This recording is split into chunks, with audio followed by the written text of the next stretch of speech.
Lionel Ganté Bounsana, coach en nutrition, créateur de Madja. Madja, c'est la chaîne de tout ce qui est nutrition, diabétique, obésité, surpoids. C'est de ça qu'on parle sur cette chaîne. Bienvenue à vous. Je suis vraiment content de vous voir. Et vous avez vu, j'ai changé de coupe. Franchement, avec le confinement, c'était compliqué et ma tête faisait que charger. Donc, il fallait que j'enlève un peu tous ces cheveux-là. Non, mais sans blague, revenons à notre sujet. Aujourd'hui, on va s'intéresser à comment manger moins de sucre lorsqu'on est diabétique. Lorsqu'on est diabétique et lorsqu'on est en surpoids, le challenge, c'est de pouvoir réguler sa glycémie parce que il y a un excès de ce qu'il y a dans le sang. Si vous avez raté cette vidéo, vous pourrez la voir, qui vous explique à peu près de quoi je parle concernant l'insuline. Alors, lorsqu'on est diabétique, justement, on veut réguler sa glycémie.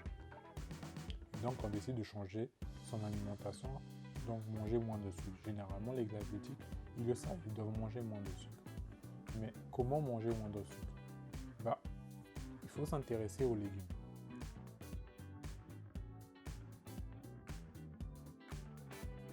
Sache une chose, c'est que les légumes sont remplis de micronutriments. Ils contiennent vraiment, c'est une bombe de nutrition les légumes. C'est bien pour ton corps, premièrement. Quand je parle de micronutriments, je te parle de vitamines, je te parle des oligo-éléments, je te parle des minéraux. Voilà en fait, les légumes sont remplis vraiment des minéraux, des vitamines, et on en a besoin dans notre corps. On n'a pas simplement besoin de macronutriments. On n'a pas besoin simplement de lipides, protéines, glucides, de sucre et autres, qui sont compris dans tout ce qui est farine, dans riz, les pâtes et autres. On n'a pas simplement besoin de ça. Notre corps a vraiment besoin de micronutriments. Et c'est pour ça que tu peux consommer les légumes. Donc, retiens une chose, les légumes, c'est micronutriments et c'est moins chargé en sucre aussi. Vous dites en sucre? Oui, c'est que les légumes sont moins chargés en sucre, moins chargés en macronutriments et du coup, ils n'ont pas un impact direct sur ta glycémie.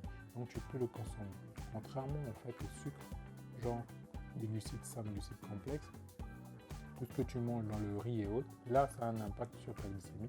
Ta glycémie va s'élever à cause de ça. Donc, les bienfaits des légumes, c'est rempli de micronutriments, moins chargé en sucre. Mais le hic avec les légumes, et il y a un hic, c'est que les micronutriments sont bloqués dans la cellulose, dans les fibres insolubles. Et c'est pour ça que il y a certains aliments, tu peux les manger directement croquants comme ça, en les croquant, parce que ça peut avoir un impact au niveau de ta digestion. Tu n'es pas herbivore, donc tu ne peux pas les manger directement comme ça. Et c'est ce qu'affirme justement Thierry Casanova dans sa formation en physiologie. Thierry Casanova est un coach en nutrition, il est nutritionniste et il est youtubeur, blogueur sur la chaîne Régénère. Donc,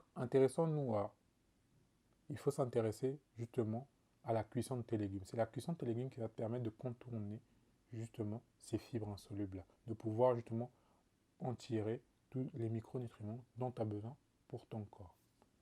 Alors, on se pose la question, quel type de cuisson pour les légumes?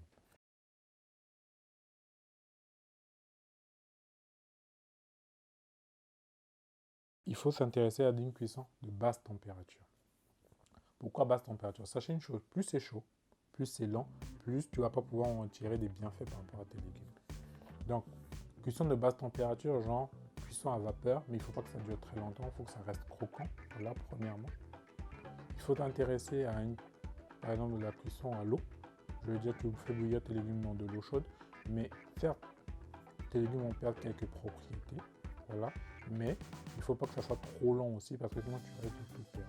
Donc, cuisine de telle manière à ce que tes légumes restent croquants. En tout cas, personnellement, j'apprécie les légumes croquants.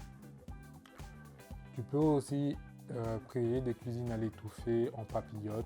Tu fais avec des feuilles de bananier, ça apporte du goût, ça apporte des épices, c'est super bon. Genre, voilà, nous on aime bien les maboké et autres au Congo.